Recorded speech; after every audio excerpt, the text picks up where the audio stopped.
Hey, what's up? Welcome to Lifeonaire Show. I'm your host, Jason Wojo. On the Lifeonaire Show, we help people make more, work less, and live awesome lives. I am joined by my Polish co-host, Polish Peter. What's up, dude? Hey, man. So I'm excited about this particular episode because we're bringing two people on the show that I've had the privilege in some shape or form to kind of see how they're growing because they've been to a lot of our 3-day Get Live getaways, especially Tim, who I've had some interesting conversation at those events and how long they've come I remember across. those conversations. Yes. And I'm excited about this podcast. Man, so this is a great conversation. We have Tim and Stephanie Truong on here, and they are Lifeonaire students. They've been in a few years now, and I want you to listen as you're going through this episode to hear for yourself what kinds of things they're talking about resonate with you. And so, like, what can you take from the way Tim was viewing things and the way Stephanie was viewing things in terms of their own kind of internal beliefs, but also in terms of the relationship and their interactions and how they behaved as a couple? Like, there's a lot of great lessons and nuggets in here to take with you. And we focus mostly on life in this episode. And frankly, we'll talk about this later as well, is like, that's really the important thing. Like, the business is easy. The business, you can make it work. You can figure it out. It's tactics and strategy. The inner work is where the magic happens. And so I'm excited, man. Let's jump into our interview right now with Tim and Stephanie Truong. Hey guys, what's up? Welcome to Lifeonaire Show. Good morning. Hi, Wojo. Haven't seen you guys since what? September at the summit? Yes. Yep, that's right. Yeah. Where you guys won Student of the Year award. Yeah. See, I appreciate you saying you guys, right? Because I thought it was the two of us. And technically, well, you guys are a team. Tim, You're a team, right? Honest. Let's be honest here. It's not you. It's her, right? Yeah, she deserves all the award for putting up with you, Tim. Yeah, absolutely. That's what I was saying. Is that I couldn't. I mean, look, I would say this is my most precious treasure. Yeah. Can you see it? Right? Yeah. Oh, you have it all signed by everybody? That's awesome, man. Exactly. And for those of you who are listening, you have to watch it on YouTube because Tim just held up his acrylic award for Student of the Year. Yeah. And I would say, if a house is burning, I'd run in and grab that because that means the most to me. So, dude, tell me about that, though. Why is that so important to you? Well, yeah, and I was saying, wait a minute, I could just remake that because it's just an acrylic thing, like you said, right? So I don't have to kill myself to go get it. But it means so much to me is because all the handprints, right? I had that sign to make sure that those people that meant a lot to me know that. But it's all the fingerprints on me of how many people helped me get to where I am today, and I couldn't do it by myself. And the more I think about it, it reminds me of that story, right? When Jesus was talking, right? And there's so many people, and then these guys couldn't bring their lame friend to him to be healed, and so they went up on the roof, tore the ceiling off and dropped him down. And that's really how I felt like, is that I was so screwed up, and so tired of doing it by myself, and just could not find the help that I needed. But so Lifeonaire was my last hope, and so this last 3 years of hard work wasn't all by myself, and I knew I needed, and so that's why it means a lot to me. Man, it's like a visual reminder of, I guess, everything you've gone through, everything you've succeeded with, all the people that helped you, and I could see how that could be really powerful, man. To like just just a constant reminder. It's just so awesome. That's awesome. And listen, man, you got, well, Tim, officially you were given the award, but it's really both of you, right? Because it did take both of you, and you're a team. And so, man, I remember when you first came in, Peter, do you remember that? Yeah. I remember the first conversations I had with him in front of the room at the 3-day Get Live events, right? Yes, and when you started, the little poking stuff and whatever. And Tim, you were pushing back, man, hard. And I don't know. I didn't go to the first one with him. He went to one with his friend in Minnesota. And so I don't know if he pushed back much at that one. But then when he went again to the one in San Diego, then he had been exposed to it a little bit, had a lot more questions, and he is well known for that San Diego appearance. Oh, yeah, I remember that. I remember that.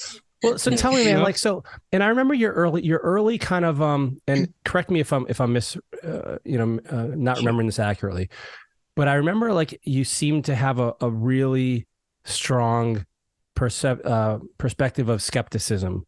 Like this doesn't work. This sounds too good to be true. This isn't possible. I don't see a way for like, I just remember you kind of like, it felt like a lot of things that you kind of pushed back on when we give you something, you're like, nah, I don't, it didn't feel like realistic or applicable. Like, is that accurate, or am I misstating that?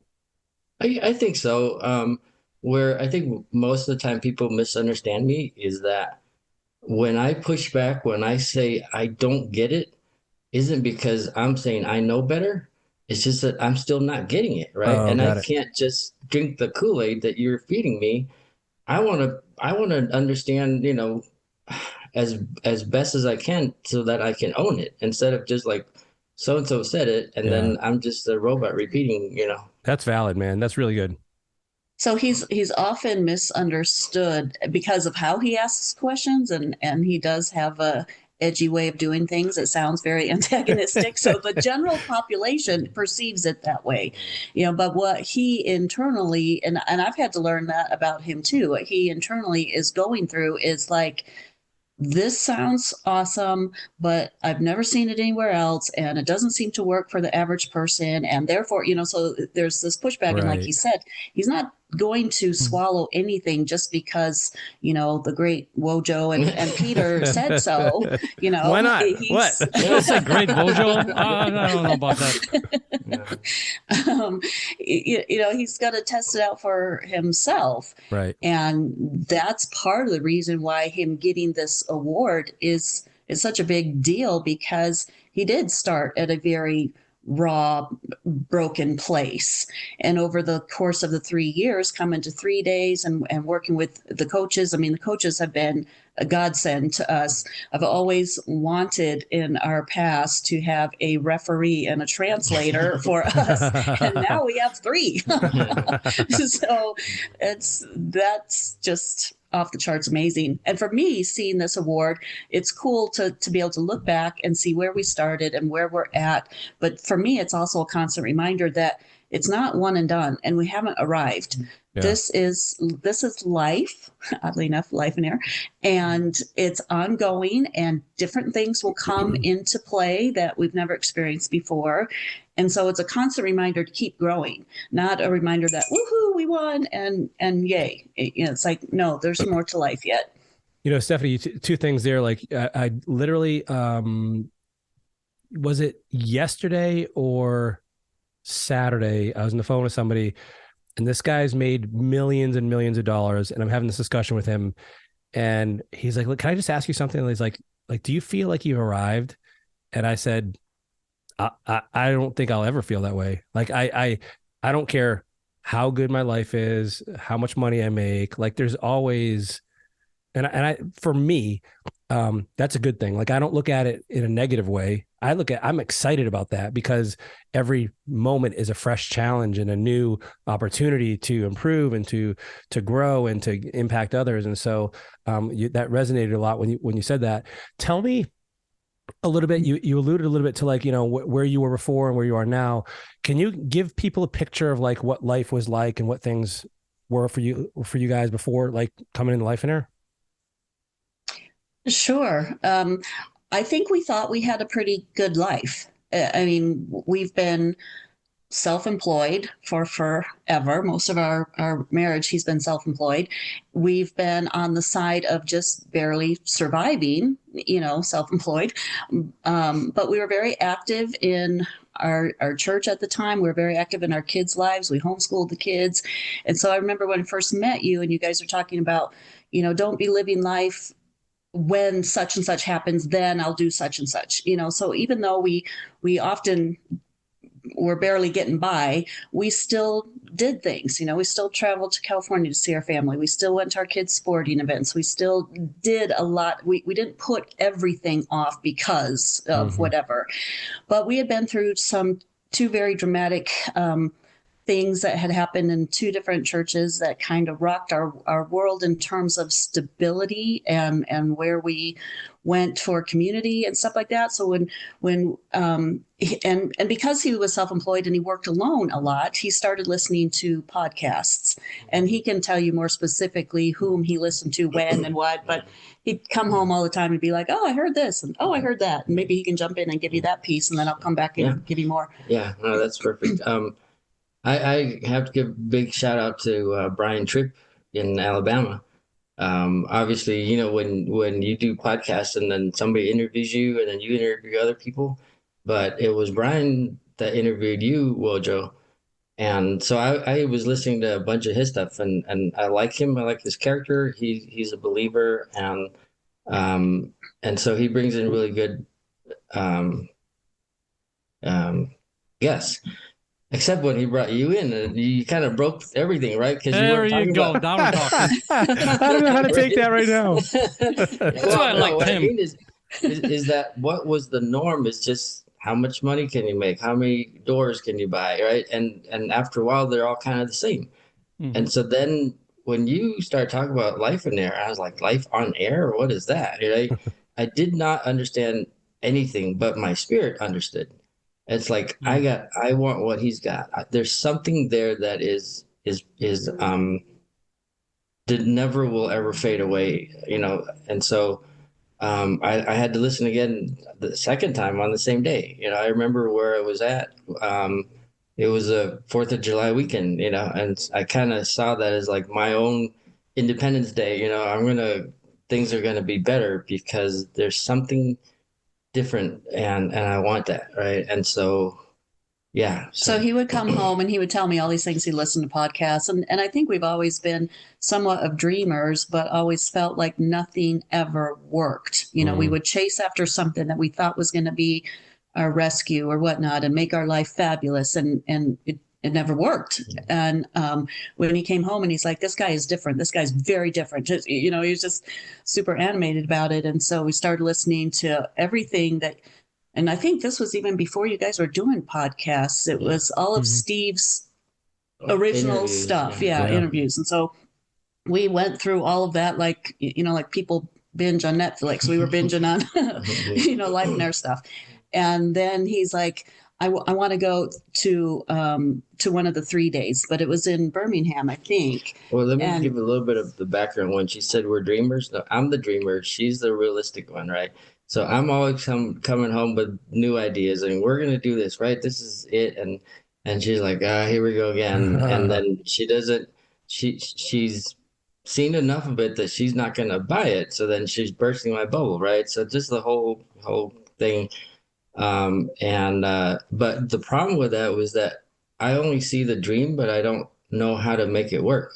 Right. And so all I could see is like, hey, it would be great if we do this, but I'm always leaving her with the short end of the stick, trying to get it there, or paying for something now that I got into that now I'm not making money with. Right. So she's the one that always holding the bag. That comes more in the story of what the coaches helped us through. So he gets all excited about this 3-day, wants to go to the first one that's coming up, but our son was having ACL surgery. And I'm like, well, you can go, but I can't. I got to stay here and take care of him. So then he's like, well, let's go to the next one. So that was in Minnesota, 2019. And once again, I didn't end up going, but we realized later, and Steve Helverson said this, because of the way we have always been, like he gets excited about something, chases after it. I try to hold the reins to make sure we don't sink the ship, whatever adventure we're chasing after. And I am more of a detailed person. So I remember one of the 3 days when you mentioned that you have a scientific brain, I'm like, hallelujah, so do I. Now I have a good word for it, because we kind of pick things apart and then figure out, how do you get from A to Z? And often he would start things and I would finish it. And sometimes I would get resentful towards that, because I'm like, I'm chasing after you constantly, trying to keep up with what you're excited about, and then either clean up or carry it through or make sure it comes to fruition or it just dies. And I finally learned, well, he went to his first 3-day, and then I went to mine in November in Baltimore, and I brought my sister to that one. And just to interrupt really quickly, Sure. for those of you who don't know, when they say 3-day, they're referring to the getaway. Yes, Yep. exactly. So sorry to interrupt. And no, that's important. We leave out detail. When you tell your story, you forget a lot of details, you know, or what is what. But I remember that. I mean, I can remember like almost every single day of that. And he was so funny. I knew I needed to go through that myself because he can be such a dynamic personality that often I just went along to get along kind of deal.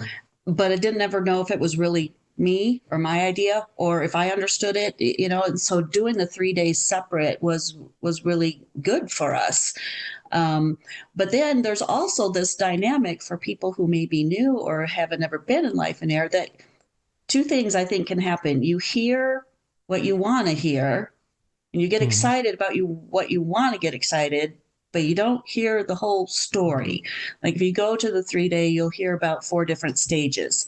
Well, when he went to his, he heard about stage 4, freedom. Yay, we can do whatever we want. We can make the rules, right? We play the game. I remember Peter talking about, you're playing the game, you make the rules. Sweet, I can do that.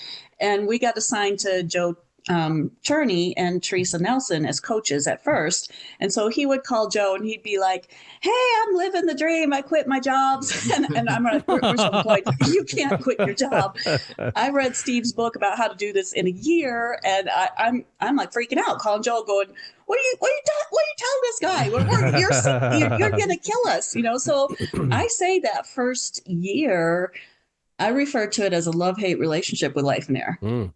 Because I knew what you guys had to offer was something we hadn't found anywhere else. And I knew the benefit of having coaches that we could call. I mean, our coaches, if anybody should get awards, it should be you coaches, because I cannot even begin to imagine the crap you put up with or the stuff you listen to or the things, how many times you bang your head on the wall going, will they ever get it? You know, and they have rescued us more times than I can tell you. I mean, they've done family calls with us. Kathy Neubauer is amazing. They've done business calls. They've done it all. So when I describe what Lifeonaire is to people, I tell them it is life coaching that helps you improve every area of your life, and business isn't part of it, you know, kind of thing. So that first year, I would say it very publicly. I'd say it in our retreats that we go to. I have a love-hate relationship with Lifeonaire. I don't know if I'm ever going to be able to get this, you know, balancing act thing going on. And it wasn't probably, and even our coaches, I mean, if you were to ask them, what were we like? They'd be like, well, do you really want to know? And so it's gotten to a place. So for us to get this award, what has changed radically for us is that we're getting to a place where we're able to talk to each other and understand each other and not feel like we have to control each other. You know, like he was always trying to pull me on board to whatever he was excited about, and I was always trying to keep the ship from sinking, and we weren't really surviving, you know. So I say when Lifeonaire came into our life, and Peter always talks about poking, I was like, I had learned to manage what I thought our life was, and I had learned to keep him somewhat happy, you know, kind of thing. And then Lifeonaire comes in and starts pushing and prodding and poking and asking questions, and what about this, and why are you doing it? You know, we'll talk about what is your why all the time. And now sometimes I'm like, why are we doing this? I don't know why we're doing this. And so it's been good in the sense that it's given us way more skills than we even knew we needed, you know. But I would tell people it got uglier before it got better. And those were when we first started, we actually couldn't have our coaching calls together. We had to have them separate because we needed to be able to unload about each other without the other person sitting there going, I don't do that. What are you talking about? Kind of thing. We couldn't have our calls together. That was how much we had to unpack stuff. And you guys talk about in the 3-day, I think the first day is you kind of demolish everything. You bring it, like a rehab, you demo it all. And that's really hard to do. Peter, you work with mindset. It's hard to demo everything that you thought was solid. And now suddenly somebody's going, are you sure? Are you sure it's solid? Are you sure this is what you want to build your life on? And so then you go through this severely unstable stage. And for some people, that's exciting. But for other people, that is like sheer terror. It's like, I can't even know what I want to do with my life. For some people, when you say, can you dream? What do you want to do with your life? It's like, deer in the headlights, I don't know. And so all of those different cycles that you take us through, and the benefit of being able to go back over and over and over through the cycles, meaning go to the 3 days more than once. I know when you guys came here to Denver last March, we were really hoping all of our kids would come because, it's right here in our backyard. And we've got 4 young adult kids, but we also knew we couldn't push it on them. It had to be their idea. But then when we went, that was our first 3-day together. So he's gone to several alone, and I went to one alone, but that was our first one to go together. And that's 3 years into it already, right? And I know I monopolized the show that time because I felt like I had gotten to a place where I had a lot of questions that had been answered, but there was a lot of new growth and a lot of new things that needed to be handled and dealt with. And in a group setting like that, when you have access to you guys, and nobody else was asking questions. I mean, there was a couple times Bill Morello took a picture, and there was one time where I'm talking about something and 5 coaches are like surrounding the table, and I'm like, holy cow, it took all you guys to answer whatever question I was wrestling with. But that I think is so cool in the 3-day Get a Life is that it's rushed. It's a lot of information at one time, but I don't think you guys leave anything out. But when you go to just one, you might not know that, if that makes sense. You kind of have to go again and go, I totally missed this piece of the program. And this is why we're still kind of, topsy-turvy over here. Well, we see people come back a lot because either one, it's like, I think you hear and you learn what you need to learn in that one sitting. And that's what you're ready to hear. So you're not ready to hear everything yet. And then as you kind of come back, you get, it's almost like kind of like reading the Bible. You ever read the passage and you like get something totally new and you're like, wow, this is right in front of my face the whole time. I never got it. And so you're getting something new, or people are like, okay, like that first vision they create, it's kind of safe, right? It's realistic. It's what they think they can achieve. And then they achieve it and they come back and they realize like, wow, I kind of shot a little too low. I'm going to come back and work on version 2.0. And so you guys are not alone in that. There's a lot of people that come back multiple times and they're doing awesome stuff. I call it the Lifeonaire 3-day vitamin. You got to have that because when you go to the retreat, it's more personal with the group, but there's something unique that you guys offer that is different, And so for me, I think I'm on my 4th, or I'm ready to go on my 5th one, Got it. And I got to break Adrian's record of 9, I think, right? So now it's a competition. All right. Get on. So listen, I got a question for you, because now you guys are going through this process, right? You're in Lifeonaire and you're going through the retreats and you have coaching and things like that. Was this a series of different shifts that happened for you? Or was there like a big, like a breakthrough moment that like changed how you, especially like for you, Tim, how you started looking at life and things like that? Or was it like this just series of different instances that kind of kept you moving? Yeah, I think that obviously the mistake I thought was that one and done, right? It's like, hey, I just fast track there the fastest way and I'm done and I'm happy and life is good. Looking back, it's like that messed me up more because I was thinking that that's how it works, right?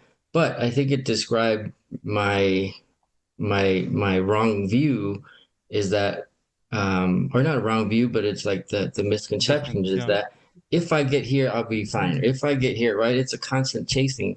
And the perfect analogy is like running after the school bus, you know, when you're waiting to go for the bus to show up and then you miss the school bus, right? And then you see it down the road and you're just running, chasing. And I feel like that's been my whole life, is just feeling like I'm always late and I'm gonna miss the bus, right? Or I'm missing the bus.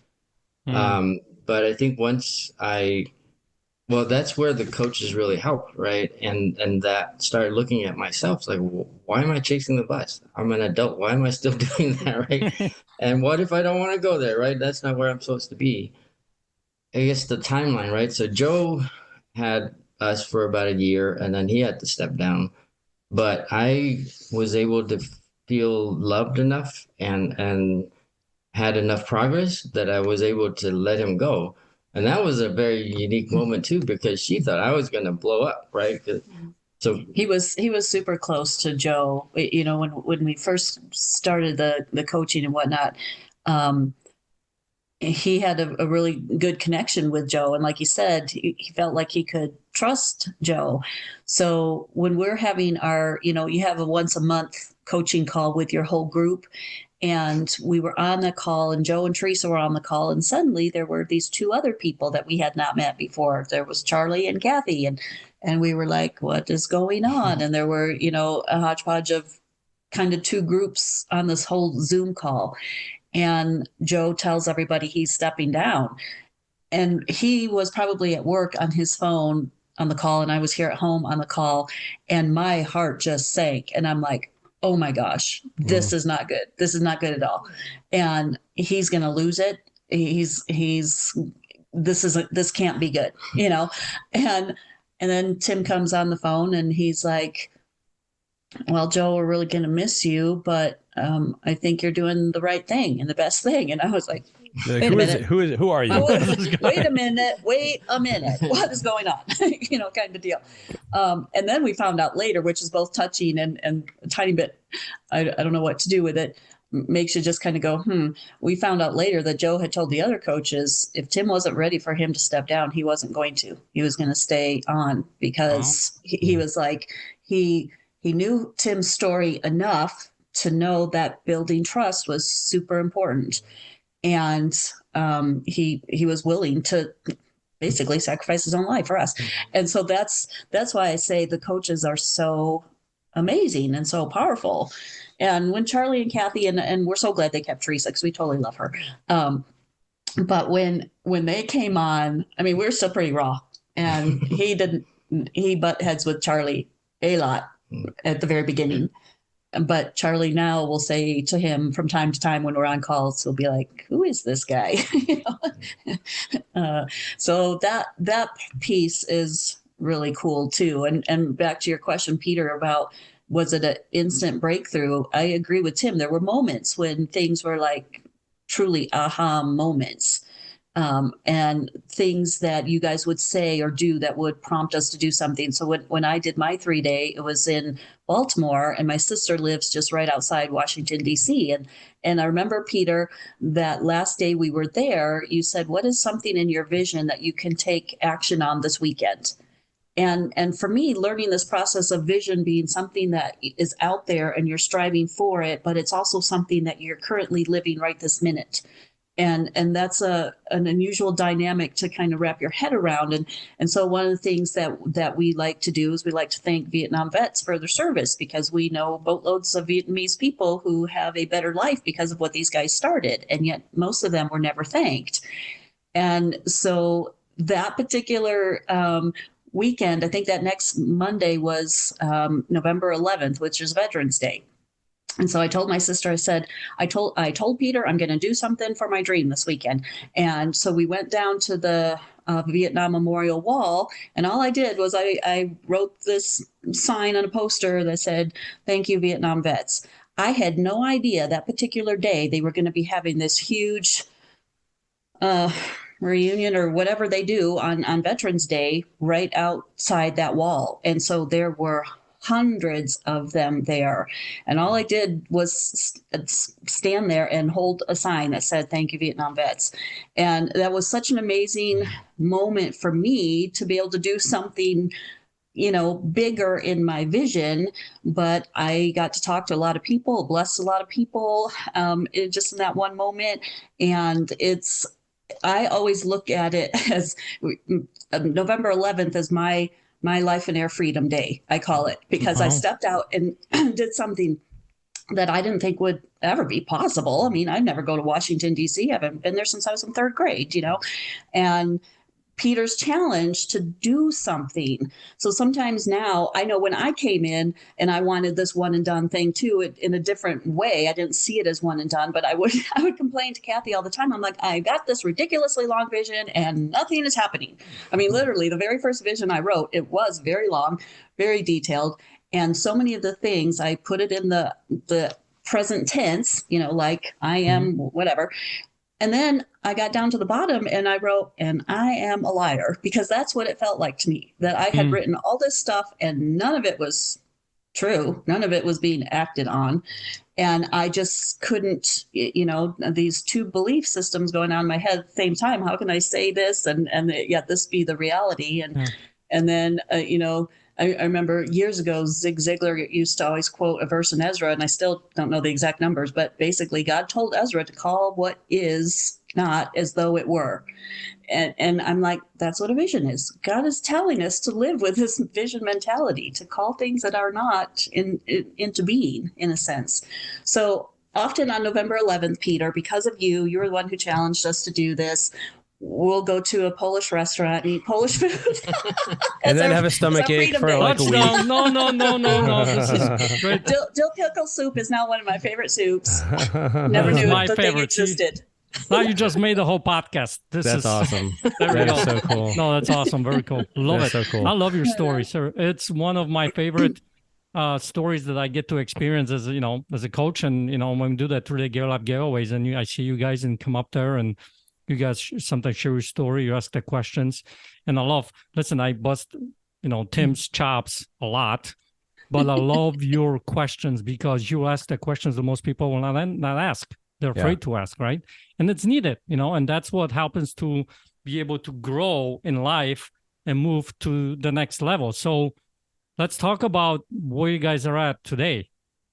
Tell us a little bit, you guys, things transpired. There was those different moments. You said that some aha moments. And looking back at this life now, where you guys are now? I would say that one thing I wanted to add is that in the background, we knew that God just watched over us, right? And that he orchestrated each of these steps. And so we did what was given to us to do, right? We called the coaches. We called out, right? And I tell people all the time is like, call them when you're at your worst, because that's when you need them the most, right? But that's when people's like, oh no, I don't want to bother them and blah, blah, blah. No, we are the poster child of calling them at our worst, right? And we don't make any excuses for that could be a new award. Yeah, but that's what they're there for. And what I wanted to say is that it's like looking back, you could see how God just took care of us, right? And giving the right people and the right advice or just whatever it is. And so when I had to let Joe go, I was starting to feel like Joe can't help me anymore, and I need somebody, and I didn't know who. And that's when God brought Kathy and Charlie and Teresa in our lives. And so Kathy was pivotal in helping me look at my internal stuff, right? The wounds and the things that I don't know what to do with, right? And that was probably the biggest change. She had all the tools that was needed. So to me, I'm a very tool-oriented guy, hands-on, right? And so she gave me the Enneagram tool, and that helped so much. It's just to know who I am and who my kids are and who Stephanie is, And so And then, the John Maxwell tool, the disc and all the other tools, and she keeps getting more and more tools, but they're amazing. But it helps me to know where I'm at and why I'm stuck. And so that was probably the biggest, kind of like an overhaul, right? When your car's broken, you got to tear everything out. It's an engine overhaul, and that's what I needed next. And So what was your question again? Where are we today? My question was, you guys got the award now. Where you guys are at right now in the present moment? I mean, you went through a lot of stuff in development and growing and things like that. What would you say now? We've been in Lifeonaire 3 years, and you have the option to have a full day with your coaches. And it just never happened for us until this last month in November, right? And so we got together with our coaches for our full day, and we were able to talk through a lot of stuff. And for the first time in our Lifeonaire life, as well as life in general, is we were able to get through some subjects that in the past would have tripped us up, or we would have misunderstood each other, or we would have been coming at it from opposite angles and fighting with each other. And the next day, Tim asked me, he goes, so what do you think was the most valuable thing that we got out of the 3-day? And I was like, that we could talk to each other, that we could talk about things, that I wasn't internally panicking and he wasn't internally upset about stuff, but that we can put things out on the table. And I think Lifeonaire has given us, once again, this dichotomy, and I love the Venn diagrams often of where do things overlap. So you have this dichotomy of wanting to become better, not settling for where you're at right now, but at the same time living life right now, because this is the best we are right now, and so how can we live today right now and at the same time be moving forward and growing? And so where we're at, Tim kind of coined this phrase, we're on the other side of fear, where before so much of everything, even the dreams we wanted to chase, was fear motivated. Like if we don't get this, we're going to miss out.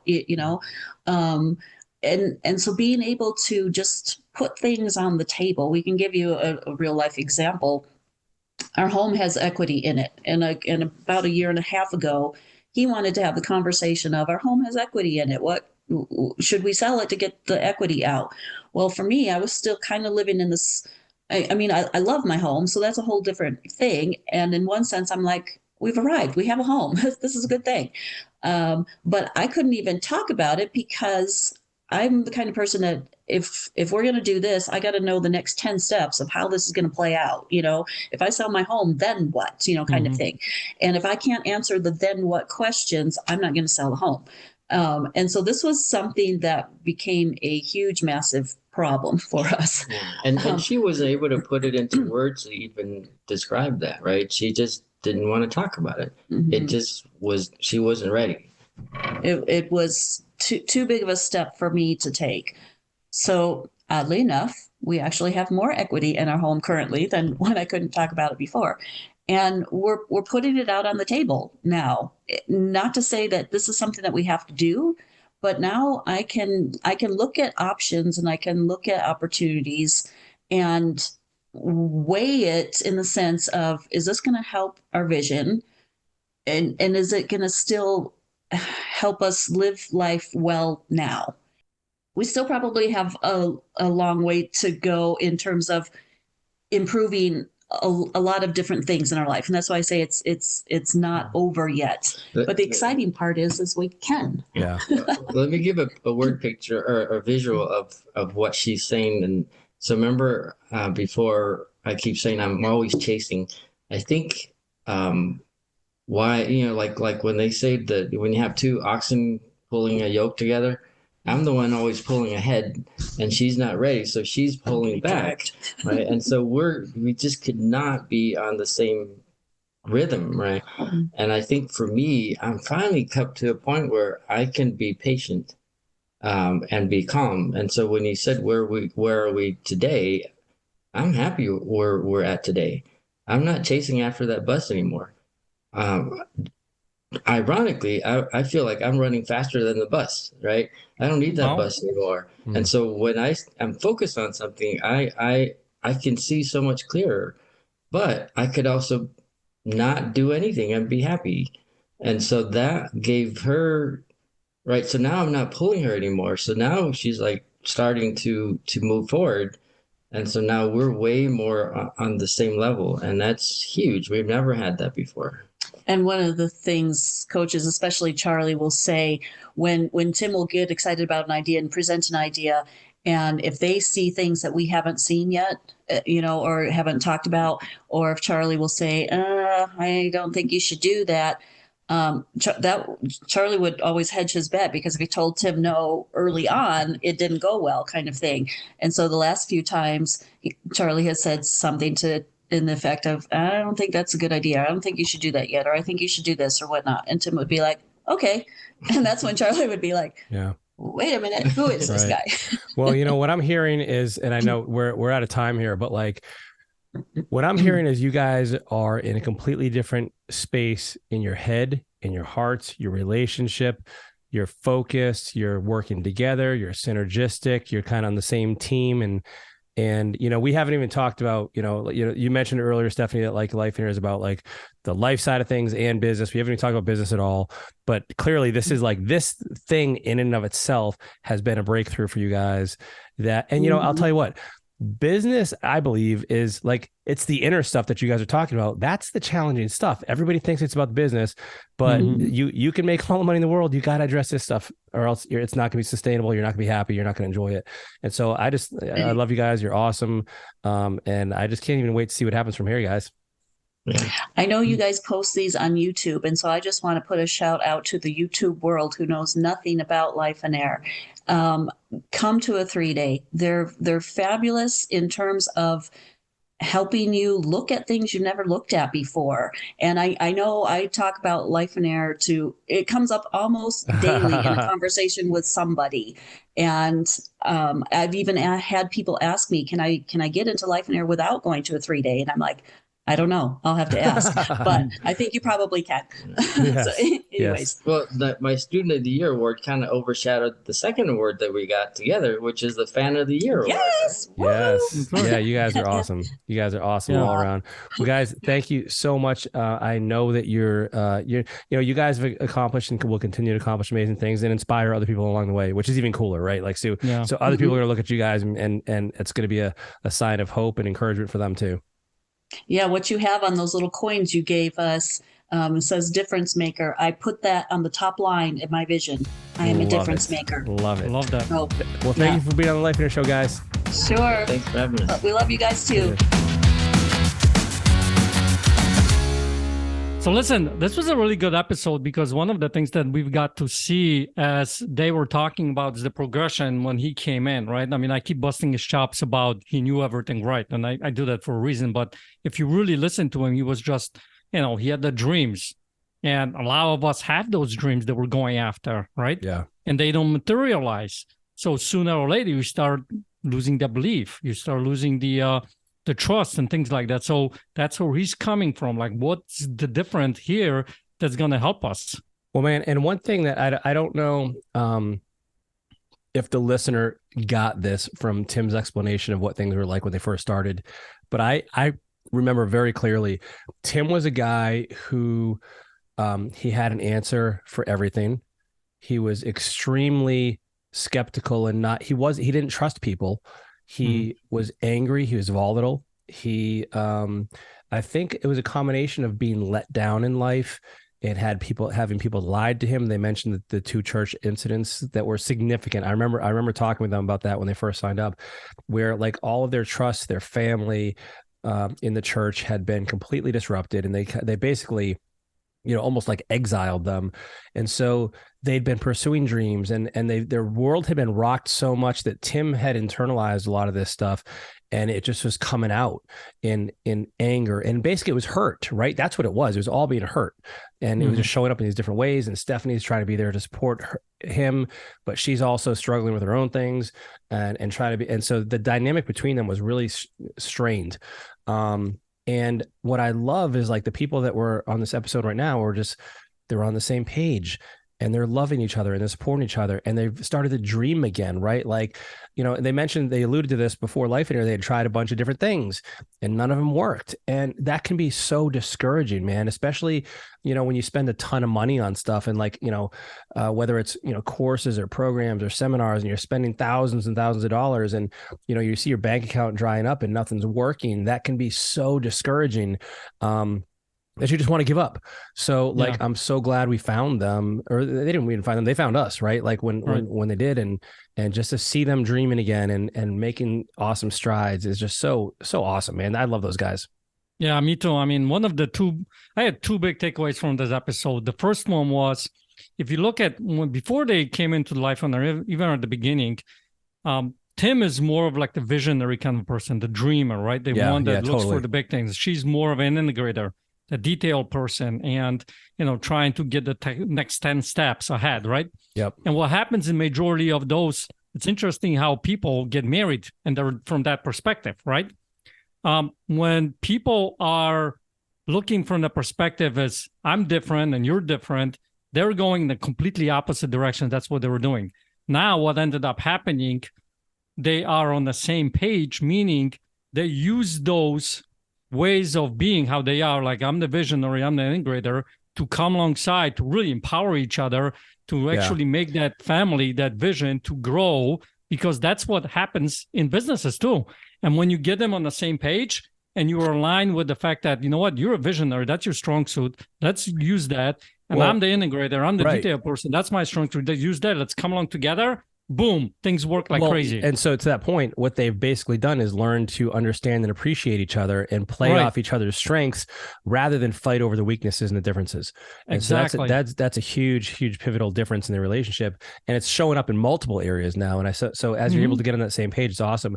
The one huge lesson I got out of this, man, is two things. One is the power of love and community.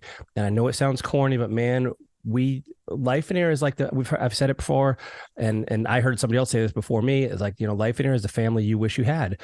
And so the power of other people coming into your life and pouring into you, whether it's a coach or your fellow members, the retreats that Tim and Stephanie mentioned, those are our mastermind retreats. We call them retreats, and just people pouring into you that you can't help but be elevated in their presence, and having those people that actually care about you and want to see you successful, and have the patience that, when you push back, that's okay. That's, they're not forcing this on you, but when you're ready, you'll be there, you'll accept it, you'll benefit from it.